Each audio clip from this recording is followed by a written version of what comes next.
Story 1. It's not about my spouse and me. Our marriage has been happy for 14 years. Instead, this unfortunate incident involves my mother, a 59-year-old woman, and what she did to my father, who is 63 years old. So, it's not only young women who have affairs. Sometimes older women are involved too. My parents had a joyful marriage that lasted over 38 years until everything changed last Thursday, around 3 years ago. My parents retired to Arizona. They purchased a lovely riverside home and a new diesel truck with a camper. They spent their time in Arizona from October to April, and the rest of the year, they embarked on adventures, often traveling to cooler places like the mountains or the West Coast. They also spent around 4 to 6 weeks with my family in the high-elevation region of Utah. My husband has arranged complete RV hookups for them on our 16-acre property, including electricity, water, and septic connections.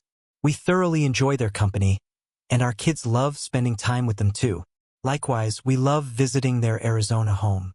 It's always a thrilling experience, especially with their boat and jet skis. We're even willing to go in the midsummer heat for the excitement. My brother and his family, who reside in Georgia, also make it a point to visit my parents at least once a year. Although they can't come as often as we do, they still make the effort. Until recent happenings, I could confidently state that my mom and dad had a perfect marriage. Both of my parents served as role models for my brother and me, and we built our own families based on the values they taught us.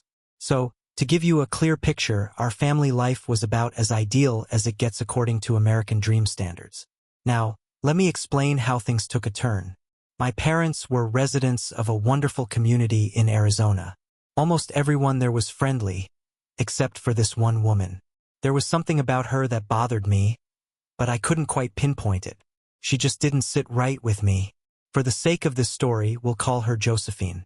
Josephine, a 64-year-old divorcee who enjoys socializing and partying, was quite loud and in your face. Surprisingly, my mom hit it off with Josephine, and they developed a close friendship, a definite warning sign considering my mom isn't usually into parties and only drinks occasionally. Several of my mom's friends also formed bonds with Josephine despite her loud personality. They seemed to enjoy her company. On multiple occasions, I voiced my suspicions about Josephine to my mom, but she shrugged them off, assuring me that Josephine was harmless and had a heart of gold. This is where things began to take a negative turn. A few months ago, Josephine purchased a boat with some guidance from my dad, who also helped her learn how to operate it. Last Tuesday, my mom, Josephine, and another friend, whom I'll refer to as Jenny, decided to have happy hour drinks together.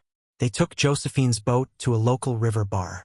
Their plan was to relax by the water, have a couple of drinks, and chat for a few hours. On that night, my dad shared with me that Mom gave him a call. She mentioned that they were extending their outing for another hour. Apparently, they had run into a friend of Josephine's and were heading to this person's house by the river for a bit. This raised another red flag, as Mom was prolonging her time out, plus the identity of this friend was unknown. Nevertheless, Dad didn't seem worried, and Mom got back home shortly after. Everything seemed fine. Wednesday came and went without any unusual incidents. However, on Thursday, the three ladies planned to return to the bar for happy hour drinks on the patio. This marked the fourth red flag. As I mentioned before, Mom wasn't typically a drinker, yet within a week, she had gone out twice for happy hour, enjoying drinks and socializing. This abrupt change in behavior was a significant cause for concern. On that evening, my dad and Jenny's husband had plans to work on their cars, so the fact that the ladies were going out wasn't a concern. They left on the boat with the intention to be back by 9 p.m. at the latest. After Dad and Jenny's husband had finished their car work, Dad returned home, took a shower, and noticed he had a missed call from Mom. Curious, he dialed her number to return the call. Mom explained that Josephine and Jenny wanted to stay out longer, but she wanted to head home. Agreeing to pick her up, Dad drove to the bar and brought her back home. During the short ride, Mom appeared normal, but looking back, Dad noted that he did most of the talking while Mom listened. Upon reaching home, Mom knelt in front of Dad and embraced his legs, her head against his stomach. Initially, Dad thought she might be getting playful for intimate time, but he soon realized she was crying. He lifted her up, held her, and asked her what was wrong. That's when Mom confessed to Dad that she had been unfaithful. This confession caught him off guard, and he questioned her with a surprised, "Come again." After hearing Mom's confession, Dad was utterly shocked and just held her while she clung to him, crying heavily. Can you believe it? They had spent 38 years married, a grand total of 40 years together, and their marriage had been flawless. And now she was admitting to cheating on him. He must have been completely stunned. Slowly, reality sank in, and he suggested she take a shower and that they would talk things through in the morning. But Mom wouldn't let go. She held on to him. He guided her to the bathroom where she showered. When she emerged, he informed her that she should sleep in a different bedroom. Although she pleaded for him to stay in the same bed, he stood his ground and calmly informed her that they would address the situation in the morning. Throughout the night, Mom struggled to find sleep, repeatedly coming to the bedroom door to request a conversation with Dad. He continued to encourage her to rest, promising that they would discuss everything when morning came. Eventually, she managed to fall asleep, only to wake up and discover that Dad and his camper were gone. Little did she know, he had moved all his personal belongings into the camper overnight, symbolizing his choice to separate from her. He had reached a point where he was done with her, a strong reaction to her unfaithfulness despite their 4 decades of history together. Dad was handling the situation with expertise. He skillfully moved his belongings without disturbing Mom. Their bedroom has a sliding door leading to the patio, which allowed him to discreetly take his clothes and personal items out through the back door, load them into the camper, and leave. Mom began calling him, but he didn't answer at first.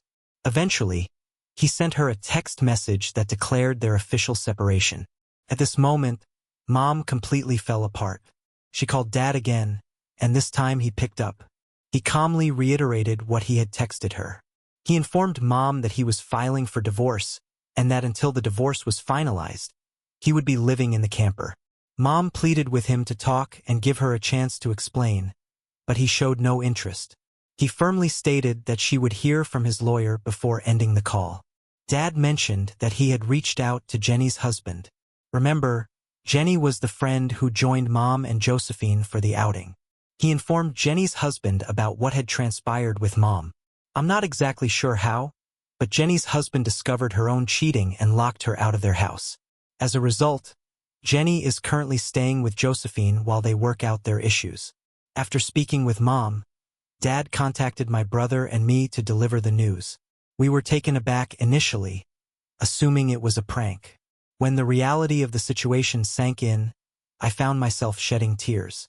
Since then, Mom has been emotionally devastated. Throughout the past week, she has been driving to every campground in the area, searching for Dad. She's covered more than 1,800 miles. While my brother and I are aware of Dad's whereabouts, we've made a promise not to share this information with her. Both my brother and I fully support Dad in this ordeal and want to honor his wishes as the one wronged in this situation. However, we're deeply concerned about Mom's well-being. She's not eating or sleeping, driving around frantically in her attempts to locate Dad. We're afraid she might get into an accident, experience a heart attack, or even pose a danger to herself, given her repeated statements about not wanting to go on without Dad. Now we're grappling with the dilemma. Should my brother and I disclose Dad's location to alleviate Mom's distress? My stance is that we shouldn't, as Dad explicitly requested his privacy. Ensuring his location could erode his trust in us. We should respect his plea for privacy. We could inform Mom of Dad's location with the assurance that she wouldn't approach him.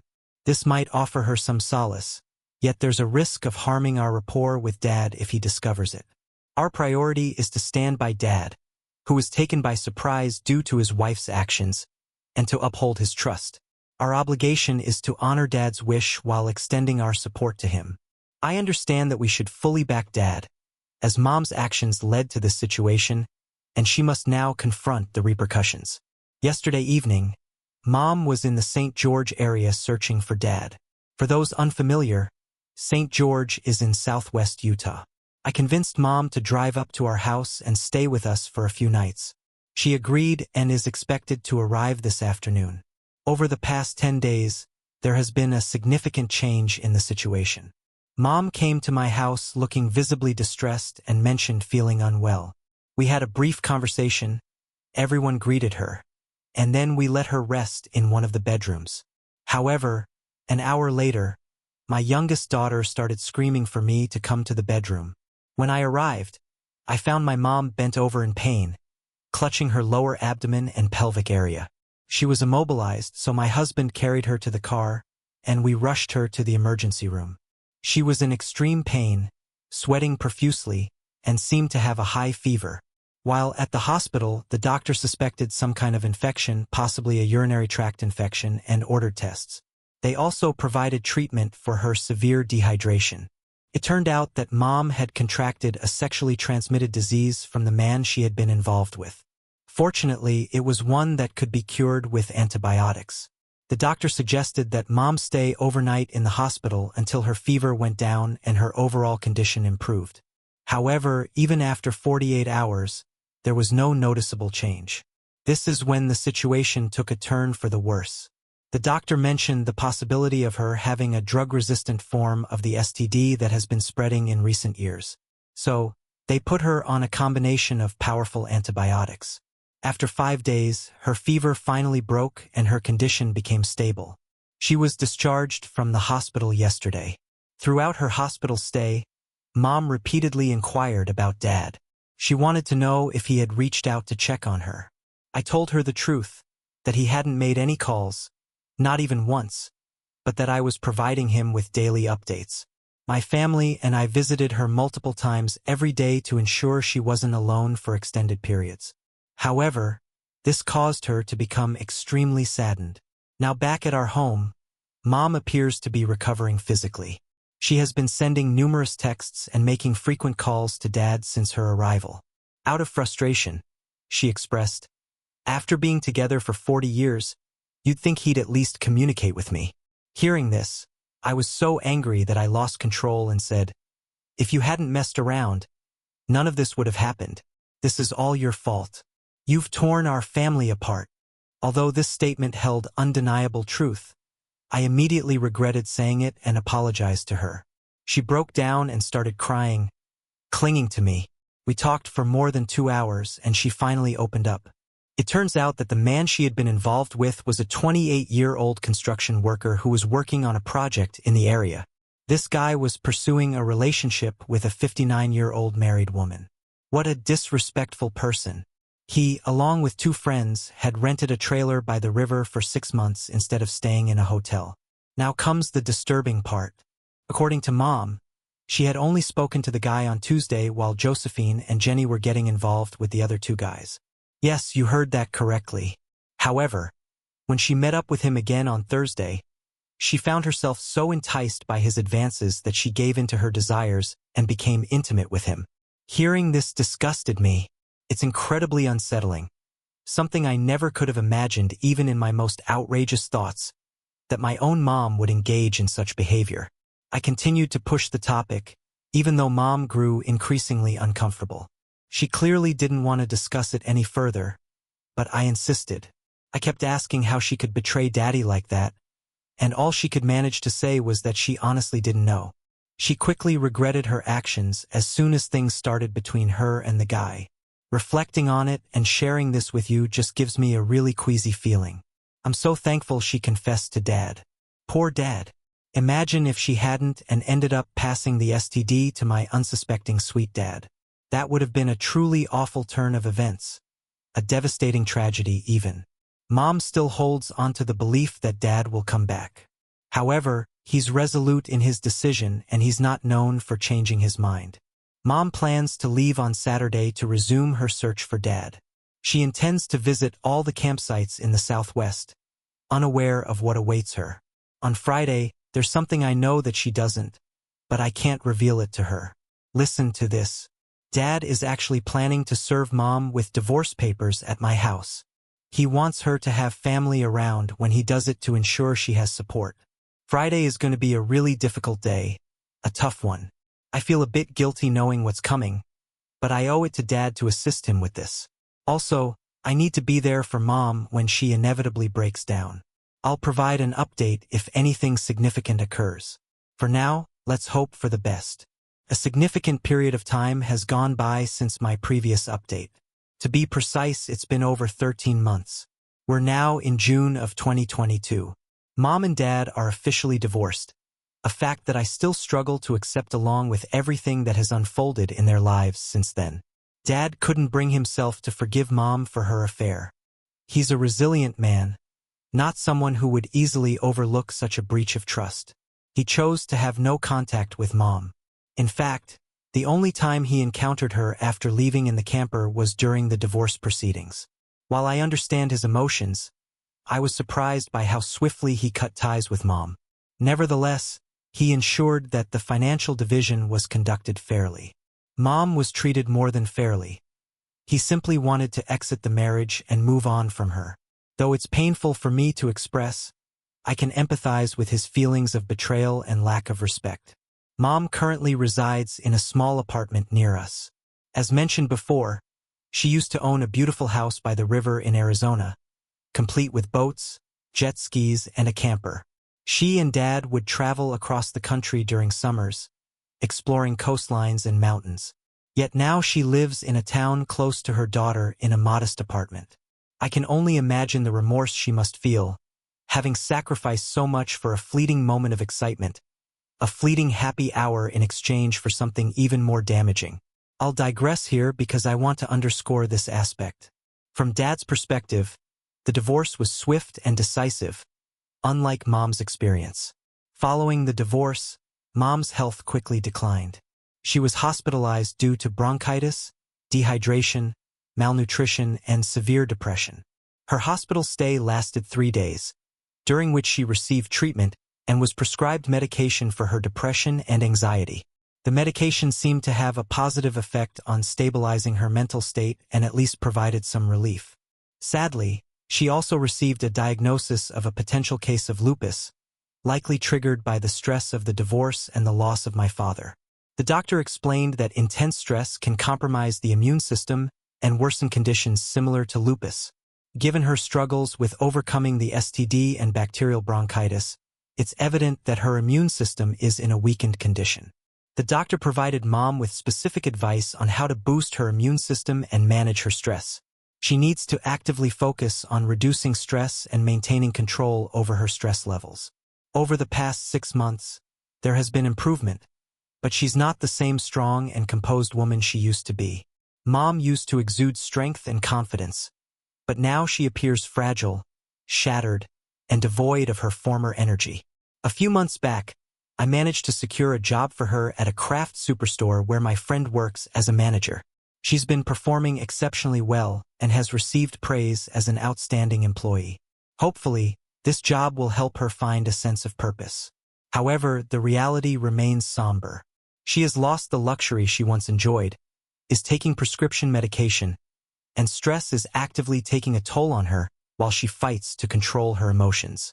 And once again, she lives in a small apartment near me.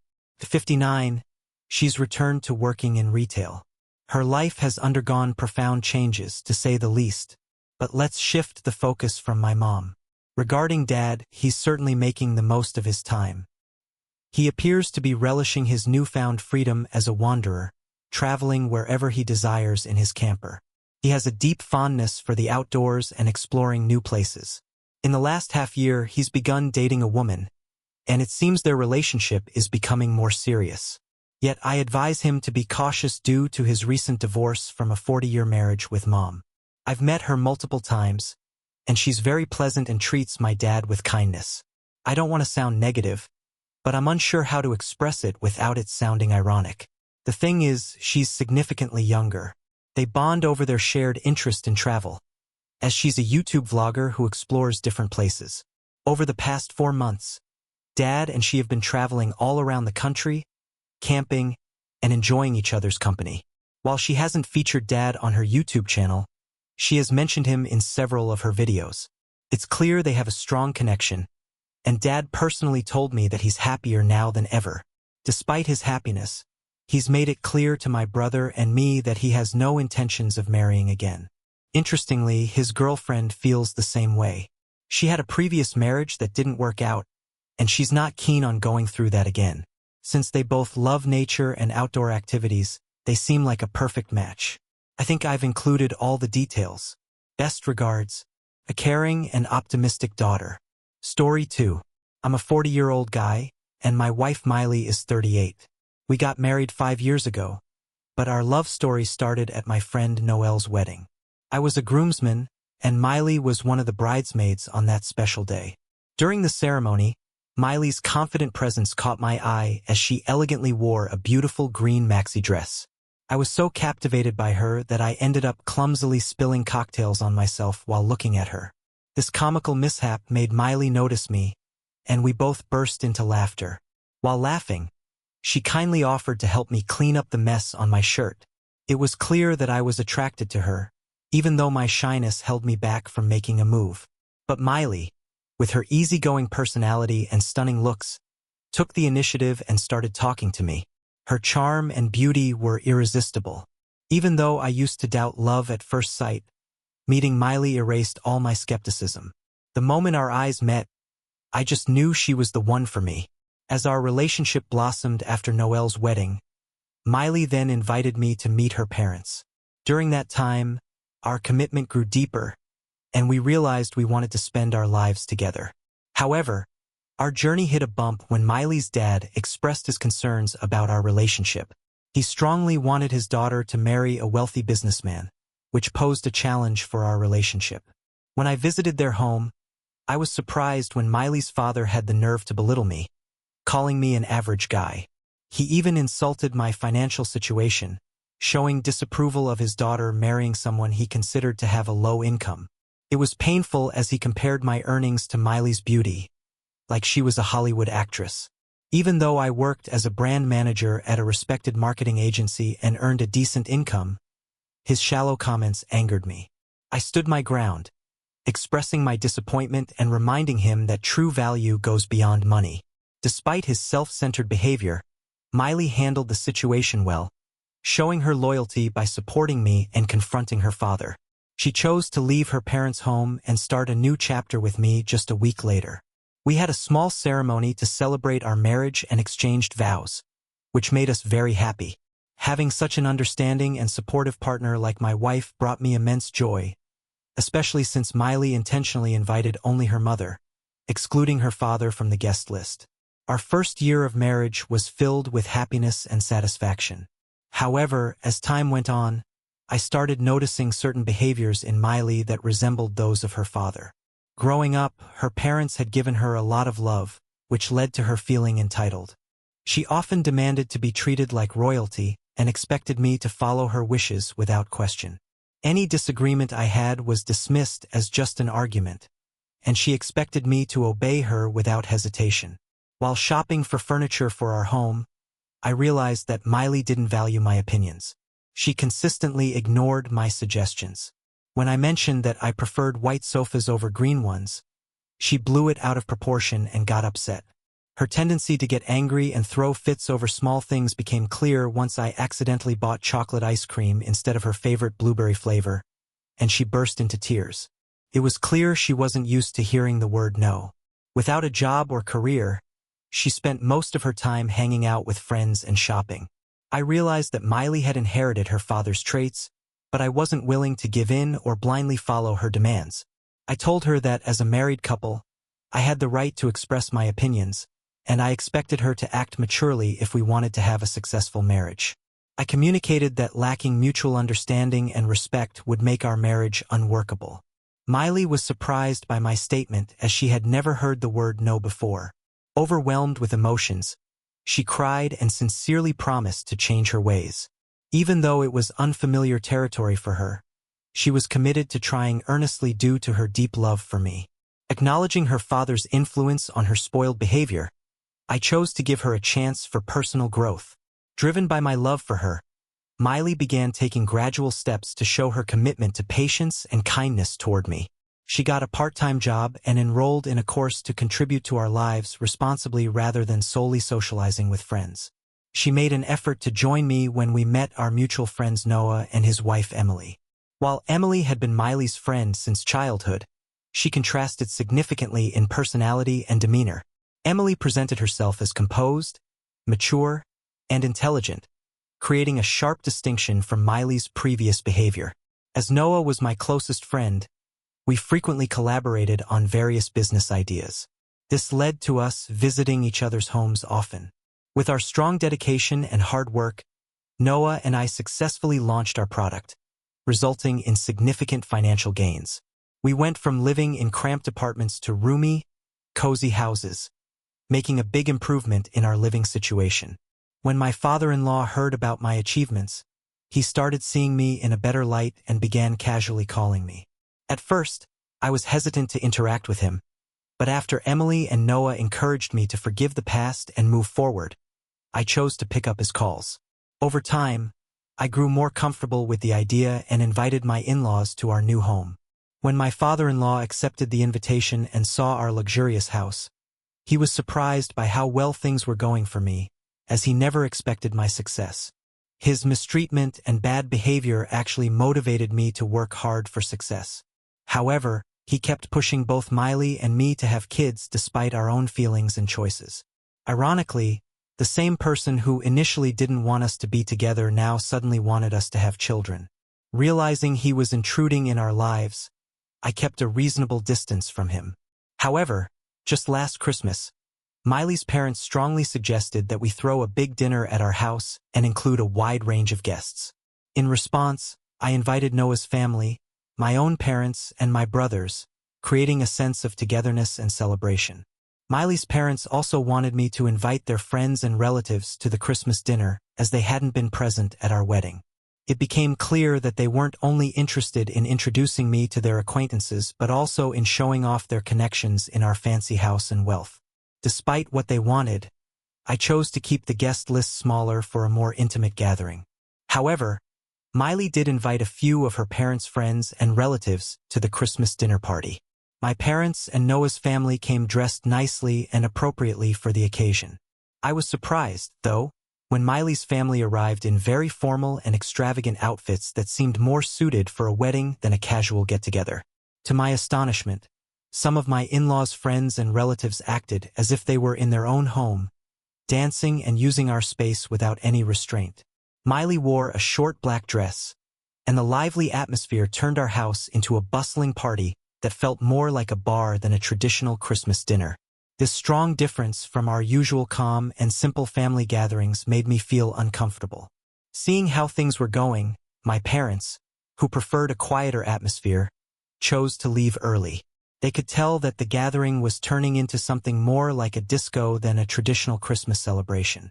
As the night went on, my father-in-law was busy showing off our house, cars, and stuff to his friends, while their kids joined Miley on the dance floor. Meanwhile, Noah's family and I stayed focused on enjoying our dinner and didn't pay much attention to these unfamiliar guests. After we ate, Noah and Emily decided to leave early since they felt they had done their part for the evening.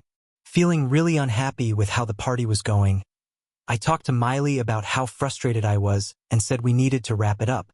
Miley understood and told me to go upstairs and rest while she took care of things. With a pounding headache and getting more and more annoyed at Miley, her parents, and their strange friends, I locked myself in my room and tried to find some comfort and sleep. I woke up around 3 a.m. from a bad dream and noticed that Miley wasn't in bed next to me. Curious, I went downstairs to see what was going on. I was shocked and getting angrier when I saw that the whole house was dark with no lights on. The shocking truth awaited me when I found that the previous guests were still relaxing on the carpets and sofas, seemingly not bothered by the late hour. Discovering this made me even more furious. I got angrier when I couldn't find Miley or her parents in the main living areas, so I started searching in other rooms. Eventually, I found her parents sleeping in our designated guest room. Feeling more worried, I decided to call Miley's phone to see where she was. I heard her ringtone coming from another guest room. Something didn't feel right, so I hung up quickly and carefully went into the room to see what was happening. When I opened the door, I was shocked to see Miley alone in the room with a man I didn't know, doing something very inappropriate. I was so angry and couldn't believe it, I grabbed my phone and recorded a video of what I saw in a burst of anger. I confronted Miley, splashing water on her. She was surprised to see me because she probably thought I was asleep and wouldn't find out until the morning. I punched the guy and kicked him out of my house, yelling and causing a scene.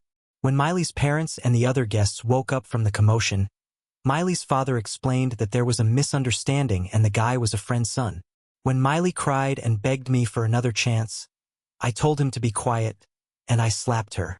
Yet her father kept trying to explain things away, making the situation seem less serious and hinting that I was overreacting. His attitude of entitlement became more obvious now that I was wealthy, as he was shocked by the idea of me leaving his daughter. He suggested that we wait until morning to deal with it as a family matter so we wouldn't cause a scene in front of our guests. I had reached my limit and didn't care about the guests or my unfaithful wife anymore, so I firmly asked everyone to leave my house, even though it was very late at night. After that, I took the necessary steps to end my marriage by sending divorce papers to Miley. The process of finalizing the divorce took months, during which Noah and my other friends supported me. Sadly, my greedy father-in-law tried to manipulate and get money from me, but luckily, I had strong evidence of his daughter's unfaithfulness, which helped me. Even though Miley kept asking for another chance, admitting her affairs and feeling sorry, I stayed firm in my decision.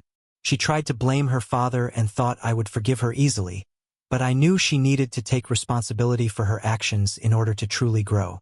Initially, I had given her chances because of her entitled behavior from how she was raised, but her cheating on me was a big betrayal of trust that I can't ignore. Forgiving infidelity is hard for me because I believe it's a choice people make. Miley is an adult and knew what she was doing, so she needs to own up to it. It was clear that Miley had a strained relationship with her parents, partly because of the big difference between the life she had with me and how she grew up. Even though Miley keeps trying to reach out to me, I've made up my mind. There's no chance for us to get back together. I'm happy now. I'm in a relationship with Noah's sister, and I genuinely like how things are. Sometimes being alone is much better than being around people who act greedy and entitled. People like that don't match up with my values and can mess up any sense of peace or getting along. Story 2. Once during the summer month, my younger brother Kyle, who had been living in South America for the past 3 years and even managed to start his own small business there, wrote to me. Besides, he finally found a girlfriend with whom he decided to formalize the relationship. Before this, he always preferred being in casual relationships and never got too attached to anyone. And now he sent me a postcard saying he was planning to visit us and stay for about a week or two if possible. Unlike Kyle, I had been married for a long time, and my wife Marie and I had 2 wonderful sons growing up.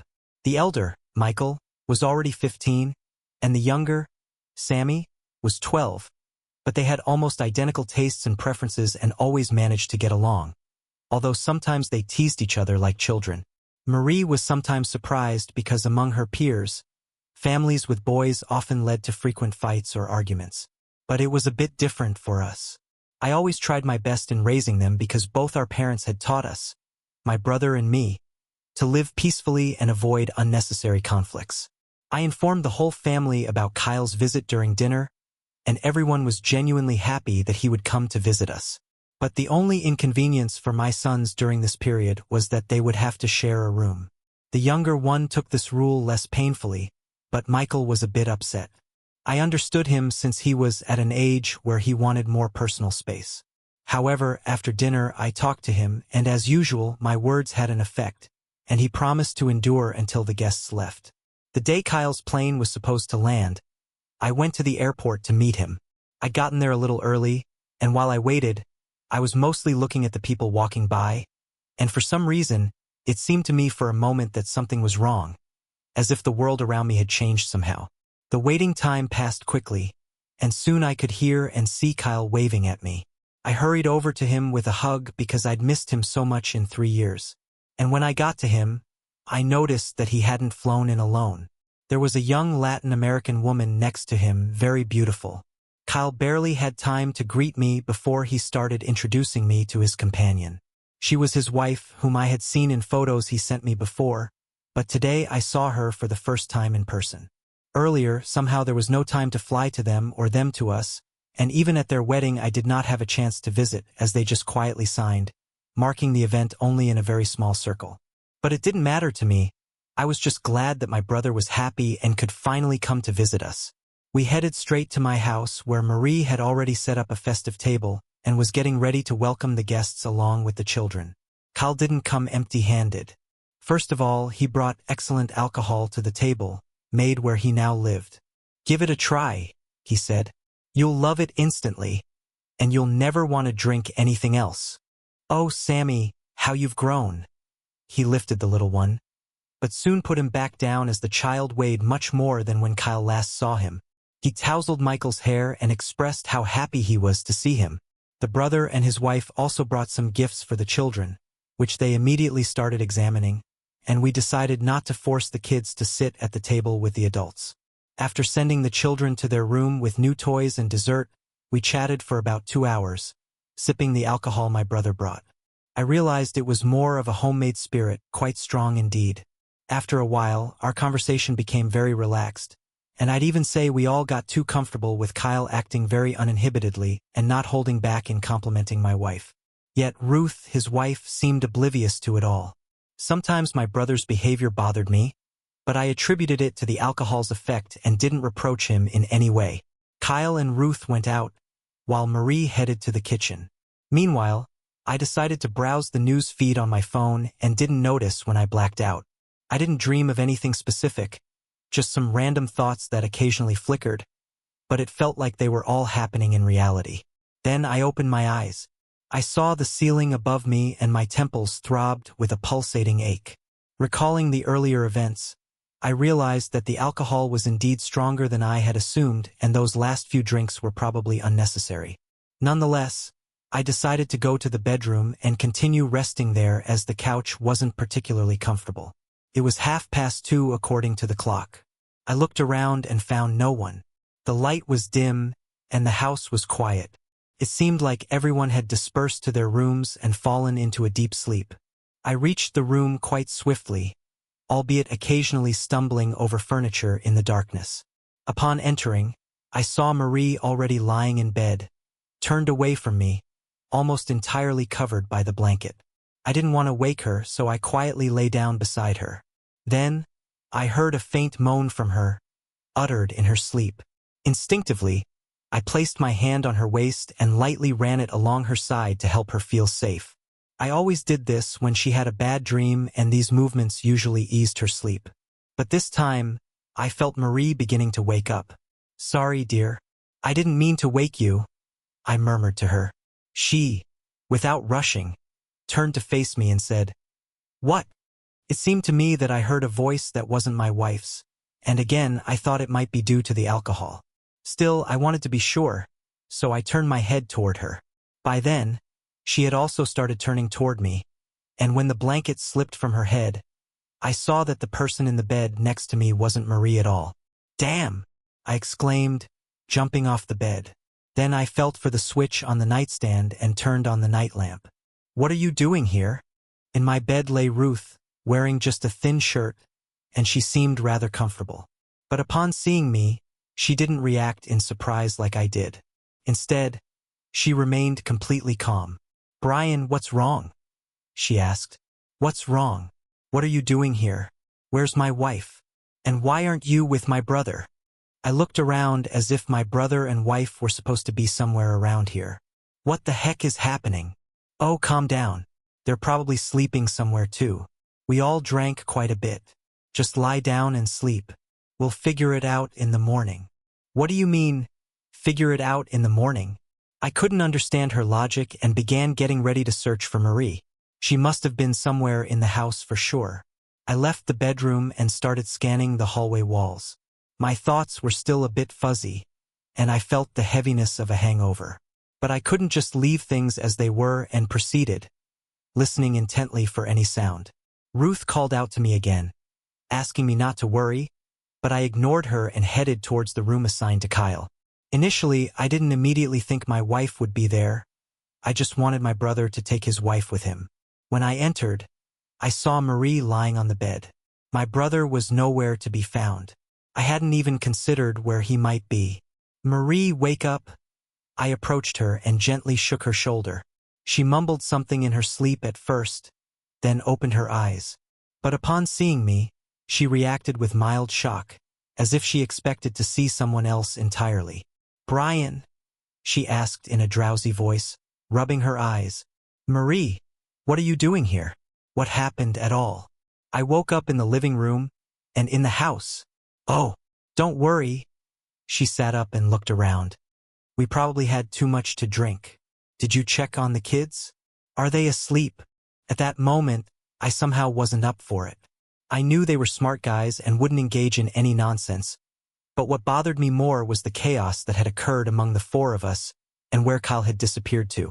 Marie got up from the bed and, glancing around, led me out of the room, suggesting we go to our bedroom. Ruth was still there, and Marie politely escorted her out. But I was still concerned about where Kyle was. Leaving my wife to get ready for bed, I wandered around the house to find him.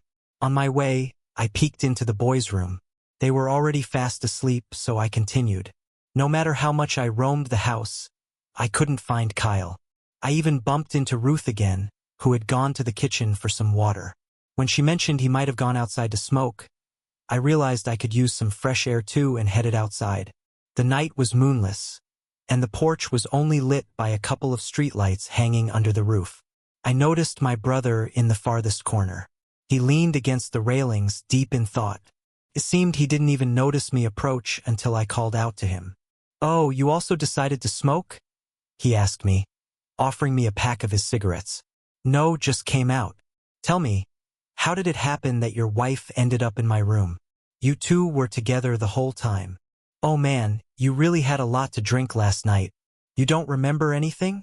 Ruth and I had a little argument and she went to sleep. Must have mixed up the rooms. I stayed in the kitchen drinking and smoking. That's why I just came out. You seem a bit agitated. Yeah. How can I stay calm when there's something strange happening in the house? But I'm glad everything's cleared up. I sent Ruth to your room so you can go to her. Kyle offered me another drink, but I didn't feel like it anymore. So I went to my wife. By morning, I was feeling better. Maybe because I slept in a comfortable bed or perhaps the hangover was wearing off. But my head no longer hurt and that pleased me. I had a few days off ahead. I specifically took time off work to spend more time with my brother.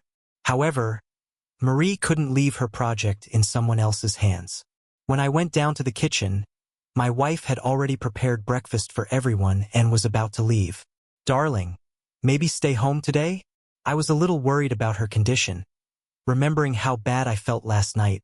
"No, I can't. Besides, the director scheduled a meeting for today. I got a message in the morning. A bit inconvenient timing. I'll have to stay a bit longer today. You'll manage without me, right?" Marie kissed me and headed towards the door. It seemed to me that she was even glad she had to stay at work longer. But why? What happened yesterday evening that affected her behavior like this? Kyle and Ruth hadn't left the room yet. It seemed they were still asleep. But I didn't need them. I went to Michael and decided to talk to him. I addressed him as an adult, hoping he could help me this time too. "Listen, son. I wanted to talk to you about last night. Is Sammy awake?" "Yes, he's in the bathroom." "So, what did you want to talk about?" "You understand that adults sometimes, in general, I wanted to ask, did you notice anything strange last night? For example, anything really? I get it. You blacked out and missed the interesting stuff. Okay, Dad, we actually stayed in the room as you asked. But only. What is it, Michael?" "Dad, forgive us. We just wanted a joke. It wasn't even my idea." My son told me that the night before, he and Sammy, upon seeing Ruth, decided to set up a nanny cam in their room, hidden in a teddy bear. They just wanted to play a childish prank and observe the woman who was a bit different from us. I even understood them. They were growing boys, and such curiosity is normal at Michael's age. But I also didn't quite like that they chose to act like that, especially in our house. And the camera was still there. On one hand, I should have scolded the kids for such an act, considering what my brother and his wife might have been doing in there. But now, I was curious myself since I found my wife there yesterday. I hoped the recording might clarify something, as Marie herself didn't want to talk about last night. Waiting until the relatives came out of the bedroom, I seized the moment and retrieved the bear from there. I couldn't immediately watch it as Kyle literally followed me everywhere. But later, I managed to find some privacy in the office and started watching. I didn't even imagine what to expect from that recording and thought I'd probably see my drunk wife collapsing into sleep. But what I saw there fundamentally changed my attitude toward both my wife and my brother. The first shots were of Kyle and Ruth. They were in bed for a while, and after a few minutes they were arguing. I don't even know what it's about. But then Ruth walked out and soon my wife walked into the room. At first, she and Kyle were just talking, but the topic of their conversation was unpleasant enough for me. I could make out them talking about something that had happened between them 3 years ago, before he left for another country. As I listened, I realized that my wife and brother had betrayed me years ago and had pretended to be loving and innocent all along. But that wasn't all. I continued to watch the tape and saw that these two had decided to resume their relationship again. They weren't even embarrassed that I was in the house and could wake up at any minute and find them. And where was Ruth at that moment? Or did that lady know all about it? And that's why she'd taken refuge in our room? I had a few answers at that point, but I had even more questions. Realizing how badly I had been deceived and taken advantage of, I felt a surge of anger and a desire for revenge. The freak was now walking around my house and staring shamelessly into my eyes, so I didn't wait a second longer and went to him. Overflowing with anger, I flew out of the office and nearly bumped into my son, who was already heading down for breakfast. He saw my furious mood and asked what had happened. In a fit of rage, I almost spilled out everything I had found out to him. But just in time, I managed to stop myself, realizing that Michael, though already a grown boy, might not be ready to know such truth yet. Pulling myself together, I simply told my son it was time for breakfast. Of course, with the children around, I couldn't bring myself to confront my brother, though I was barely containing it. Moreover, I wondered how he could do this to me, as we had always been close, once swore never to hurt each other. And here I find out he betrayed me years ago. Did this happen even earlier? He used to visit us often back then, and we'd go on joint walks in the forest, even camping. Could their betrayal have lasted this long? And was I such a fool, loving them both, that I simply didn't notice? And now this cursed recording. Perhaps it would have been better if the boys hadn't thought of doing it, and I would never have known anything? But living without knowing the truth, I also considered wrong.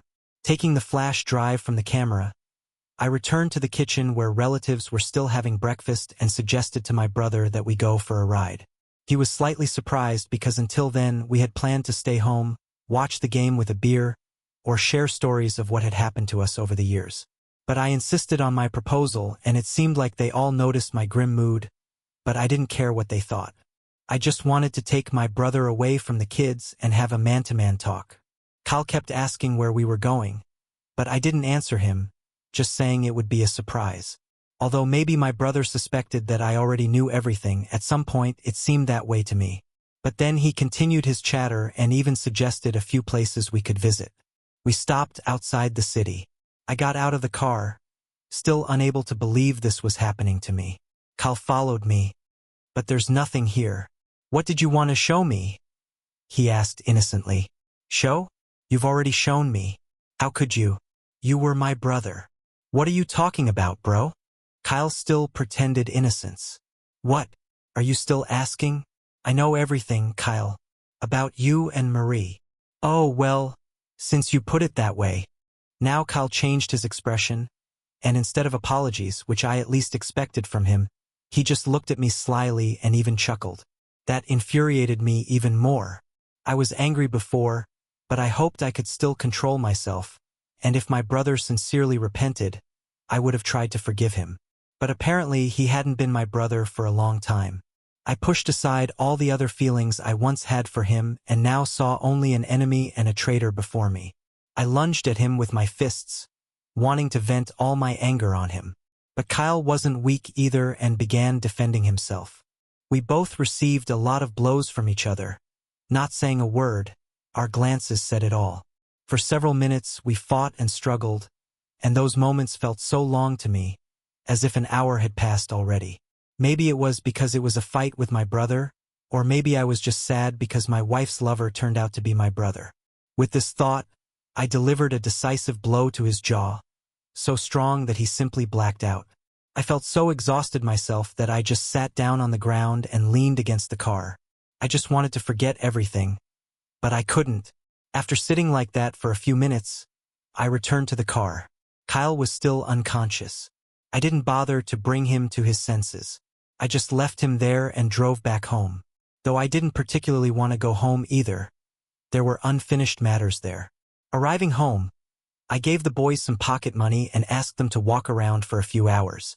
The older one was initially a bit surprised by my generosity, but then it seemed like he understood and took his brother with him, saying they would only be back closer to the evening. And when they left, I called my wife and asked her to return home urgently. Marie started asking me in response what had happened, but I didn't answer, just repeated that she should come back as soon as possible. Then I approached Ruth and decided to have a serious conversation with her. It seemed to me that she knew much more than it appeared at first glance because she had remained absolutely calm so far, as if nothing had happened. Ruth, tell me honestly, how well do you know my brother? What connects you to him? And don't tell me it's just pure and innocent feelings between you. I sat opposite her in the living room while she was flipping through magazines, settled on the couch. What are you talking about? She distracted herself from reading and turned to me, her smile, as usual, not leaving her face. Do you have something specific in mind? Yes, Ruth. I'm talking about tonight. Did you know that Marie went to see my brother? You were with him shortly before that. What were you arguing about? Oh, so you heard us? Why ask then? We thought you passed out after the kachaka. Kyle said this drink is out of your league. Don't mess with my head. Answer my question. Did you know he was with Marie? Well, I knew. So what? He told me about it back in Brazil. Ruth stood up, walked across the room, and stopped by the window, looking out. And did you yourself know what your brother was like? She asked me in response, still not turning to face me. What do you mean? I grew up with him.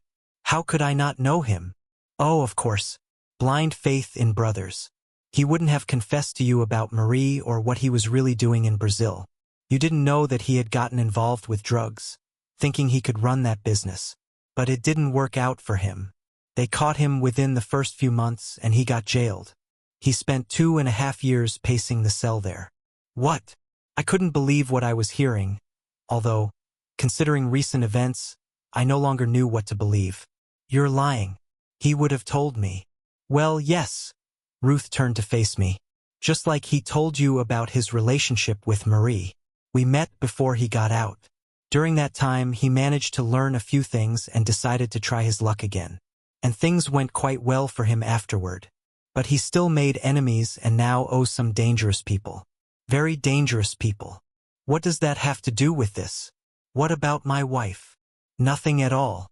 He came because he wanted to retrieve some valuable items he said were inherited from your granddad and kept here. And he took me along just to show off, I suppose. Although I've wanted to see America for a while. But wait, he sent me your photos. Does that concern you? Ruth returned to the couch and sat down again. Listen, now that his secret is out, I apparently have nothing else to do here, although the house is quite cozy. I'll go pack my things. Don't worry, I'll find my way out. And you're just going to leave your husband like that? I was still in some shock. I beg you. You wonder why you weren't invited to the wedding? There was no wedding. Ruth smiled broadly again and left the room. Now I hated her too, although she, essentially, revealed the whole truth about the brother, who turned out to be not only a traitor but also a liar and a criminal. I stayed at home until Marie arrived. Ruth had already left before my wife came. I was overwhelmed with despair and anger again, and I didn't know how to contain myself, not to lash out at my wife for her betrayal. When she entered the house and started asking me what happened and if everything was okay with the kids, I couldn't hold back, and my first response was a hard slap that immediately made Marie fall to the floor. Brian, what are you doing? She started but apparently understood that I already knew her secret. How could you? I loved you all these years. I gave you everything and you... How long have you been cheating on me with him? I ask, How long? Are the kids even mine? I leaned over her, but Marie just cried and didn't even dare to get up from the floor. I grabbed her hand and dragged her to the couch. She stood up a little so she wouldn't drag herself across the floor, but she still stumbled the whole way, and one of her shoes was off one foot. When I dumped her on the couch, I sat across from her and stared at her with a glare. "I'm sorry," was all Marie managed to say. I hoped she would say something more, but it seemed she didn't want to justify herself. I wanted to continue questioning her, but at that moment, the front door slammed shut, and I heard heavy footsteps, my brother's. He barged into the room where we were sitting and looked at me with some malice. From his disheveled appearance, Marie even flinched, seeing his clothes stained with dirt, mixed in places with blood. But apparently, he didn't know yet that Ruth had already told me about his plans and was trying to play the repentant brother. "Listen, bro, things didn't work out between us. I know I was wrong. Forgive me. I just couldn't resist. Your wife. Don't you dare even talk about her." I stood up and walked towards him. "You've lied so much that soon you'll confuse yourself. Speak up. Why did you come here? And don't you dare lie anymore. I already know about Ruth." "Oh," he smirked. "So that which spilled the beans. Darn it. She promised to keep quiet. Darn it. Well then, let's be straight. Yes, bro. I've always envied you. Dad always loved you more. But why? You always got everything best, even Grandpa's inheritance. Everything just for you. And now I came here to get what rightfully belongs to me. Nothing here belongs to you," I retorted and punched him again. From his tone, I realized my brother was only now being honest with me. All those years before he was just pretending. But what stopped him before from taking the antique coin collection? What was he waiting for? Another fight erupted between us, and amidst the punches, when I found a moment and asked him about it, he said he wanted me to feel unwanted, that someone loved me less than him. And I even felt a bit sorry for this envious liar who just wanted attention. When I stopped beating him, Kyle also calmed down a bit and sat on a chair. Seems like he was already exhausted for the day. But I didn't want to just fight him anymore. After all, he was still my brother. So, I turned to Marie again, who had been sitting on the couch, watching everything with horror. I already knew she had been deceiving me for a long time, but it was important for me to know if my children, Michael and Sammy, were mine. I loved them so much that if they turned out not to be mine, I don't even know what I would have done. But Marie began swearing by everything that they were mine, and that her affair with Kyle started just a few months before he left for another country. It turned out even then he intended to use Marie to get the collection, but she refused back then because she was afraid of what I might do to both her and him later. "And you thought these coins meant more to me than my own family? What do you take me for?" I asked her after she told me everything. "Kyle, if you want, take these damned coins. But just know, both you and Marie, you're dead to me tonight. If not for the recording, maybe you'd have pulled off your plan, Kyle. But as you can see, luck didn't favor you this time." I went to the study, took out a few coins from a box with soft padding, brought them to him, and then just threw the box at him like a dog, causing it to open and several coins rolled out onto the floor. He greedily crawled on the floor, gathering them. When he collected them all, still glowering at us from under his brow, he left the room. I returned to my chair and stared at my wife again. She looked at me with some confusion. "You just gave him the coins like that?" "Yes, gave them. Maybe they'll bring him some happiness. I've already lost mine, several years ago when you betrayed me." Marie guiltily lowered her eyes. For a couple of minutes, she sat and looked at the floor, then just got up and rushed to my feet, begging me to forgive her. Now she was saying that Kyle had forced her, threatening to reveal her secret if she didn't agree. What other damn secret?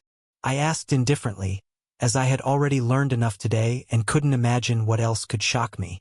And then Marie told me she had another child, an older one. She gave birth to him before she met me, but she was only 17 then and couldn't keep him, so she gave him to other people. She accidentally blurted it out to Kyle when, during one of the holidays, she had a bit too much to drink, and he threatened to tell me that all these years she had been secretly sending money to her son. By the end of her story, Kyle appeared on the horizon again. He had changed clothes and was packing his suitcase to leave our house. He didn't say anything and silently left. I didn't say anything to him either. Only when he left, I told Marie to start packing her things too because I couldn't stand her in the house anymore. Not because she had another child, but because of all the lies and betrayal she committed. About a month later, after these nightmarish events had ended, and Marie had left our home, my brother called me and immediately started scolding me. When I asked him what was wrong again, he said that the coins I gave him turned out to be cheap fakes. And because of that, he got into big trouble. But I told him that the trouble he got into wasn't because of that, but when he decided to abandon his family and brother out of greed and envy. Of course, I knew the coins were not real. I had made copies long ago because I was afraid someone would decide to rob our house, and I kept the real coins in the safest place, buried them under our grandfather's tombstone. I wanted them to survive until my children grew up, and then I could share the inheritance with them, although now I doubted it, and thought maybe these cursed coins should just stay with Grandpa. After Kyle and Marie left, I talked to my children and told them the whole truth. I knew they would understand me, and I hoped they would never make such a mistake.